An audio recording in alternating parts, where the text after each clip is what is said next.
সংস্কারের শপথের জন্য আমি তো কাগজ বাউফল থেকে নিয়ে আসি নাই, এখান থেকে দেওয়া হয়েছে। এখানে আমরা খাল খননে গুরুত্ব দিলাম, ফ্যামিলি কার্ডে গুরুত্ব দিলাম, কৃষি কার্ডে গুরুত্ব দিলাম, আমরা আরও অনেক কাজে গুরুত্ব দিলাম। অথচ যেটার জন্য আজকে নির্বাচন করে আমরা এখানে নিজেরা কথা বলার সুযোগ পেলাম, সেই সংস্কার আমরা নজর দিতে পারলাম না কেন? মাননীয় স্পিকার, 11টা সিটি কর্পোরেশনের প্রশাসক বদল হয়েছে, আমরা কি লক্ষ্য করলাম না?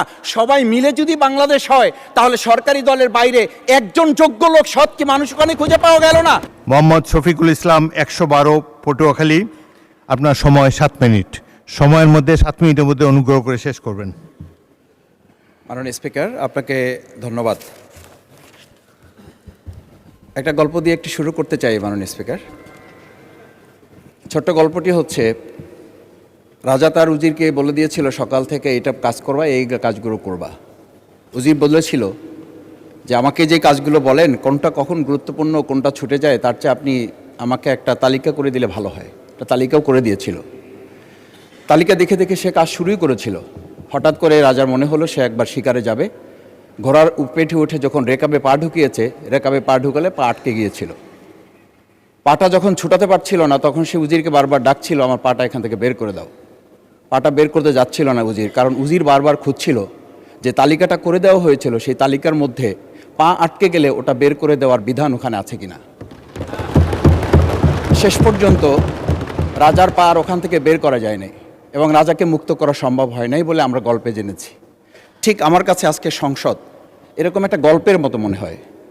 আমরা জুলাই সনদে যখন আমাদের 4 বছরের সন্তানরা জীবন দিয়েছে, আমরা যখন দেখেছি বিগত 17 বছর উন্নয়নের কথা বলে আমাদের নির্বাচনকেই ভুলে দেওয়া হয়েছিল, আবার বিগত 1.5 বছর আমরা লক্ষ্য করলাম যে সে সময় আমরা কেউ কেউ নির্বাচন এবং নির্বাচন বলে বলে আমরা আমাদের মাথা থেকে বিচার এবং সংস্কারটাই ভুলে দিয়েছিলাম।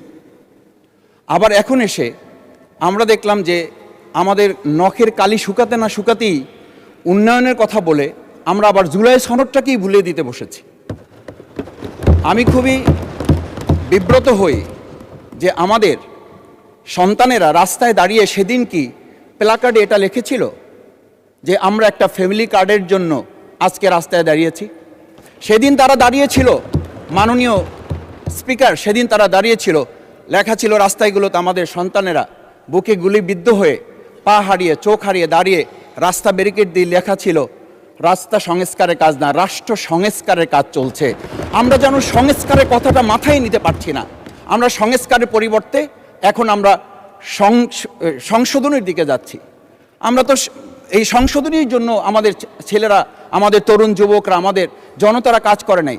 আমি একটা কথা পরিষ্কার বলি, অ্যামেন্ডমেন্টের জন্য তো শেখ হাসিনাও সেদিন অফার করেছিল 24 ঘন্টা দরজা খোলা আছে, তোমরা সংশোধনের জন্য আসো। সেদিন এই ছাত্র জনতা সংশোধন মেনে নেয়নি, তারা সংস্কারের জন্য কথা বলতে চেয়েছিল। আজকে আমরা সংস্কারটা মাথায় নিতে পারছি না কেন? মাননীয় স্পিকার, আমি আর একটা কথা আপনাকে একটু স্মরণ করানোর জন্য বলছি।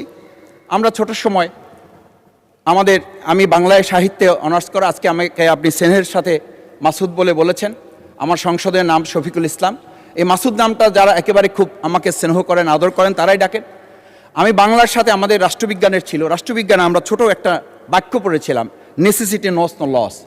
আমরা এই নেসেসিটিটাকে আজকে একটা সংবিধানের ধারাবাহিকের মধ্যে আমরা আটকে ফেলেছি।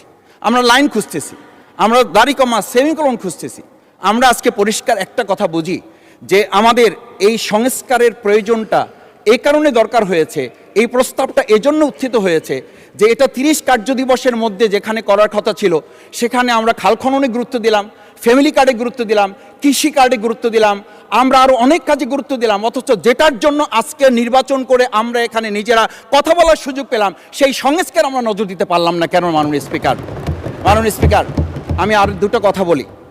আমরা আমাদের প্রিয় মাতৃভূমি বাংলাদেশ, এই বাংলাদেশের সামগ্রিক প্রয়োজনকে সামনে রেখে আমাদের একটা কথা মাঝে মধ্যেই বলতে হয় যে আমরা যখন এই রাষ্ট্র সংস্কারের কথা, আমাদের সংবিধানের ধারাগুলোর কথা বলি, আমাদের কাউকে আমরা এই কথা বলতে শুনি যে গণভোটে যে 4টা বিষয় উল্লেখ করা হয়েছে, আমাদের এই 70% লোকরা ভোট দিয়েছে, 51% সরকারি প্রতিনিধিত্ব করছেন।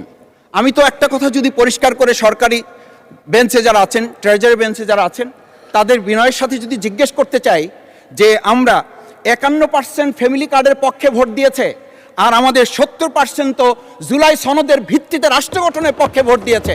আমরা তাহলে 51%কে গুরুত্ব দিয়ে ফ্যামিলি কার্ড বিতরণ করে জনগণের সেই 17 বছরের উন্নয়নের কথা বলি কি আমরা মূল জায়গা থেকে আমাদের দেশের জনগণকে আবার আরেকটা জায়গায় নিয়ে যেতে চাচ্ছি, এমন করে যে আমরা লক্ষ্য করছি, আমরা বলি সবার আগে বাংলাদেশ, আমরা বলি সবাই মিলে বাংলাদেশ।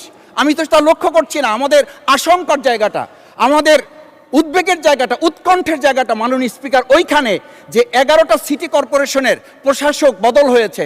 আমরা কি লক্ষ্য করলাম না সবাই মিলে যদি বাংলাদেশ হয় তাহলে সরকারি দলের বাইরে একজন যোগ্য লোক, সৎ কি মানুষ ওখানে খুঁজে পাওয়া গেল না? মাননীয় স্পিকার আরেকটা কথা বলি, 42টা জেলা প্রশাসক বদল হয়েছে।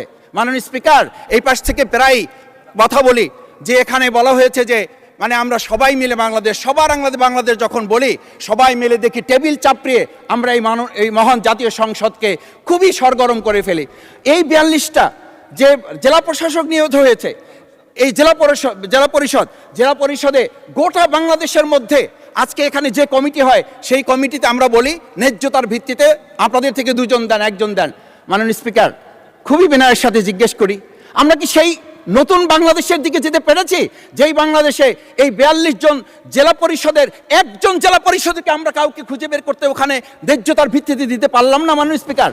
মাননীয় স্পিকার আমরা তত্ত্বাবধায়ক আমাদের অন্তর্বর্তীকালীন সময়ে যখন 1-2 জায়গায় এরকম প্রশাসক নিয়োগ হয়েছে আমরা বললাম এটা সংবিধান লঙ্ঘন এবং এটা গণতন্ত্রের সাথে সাংঘর্ষিক।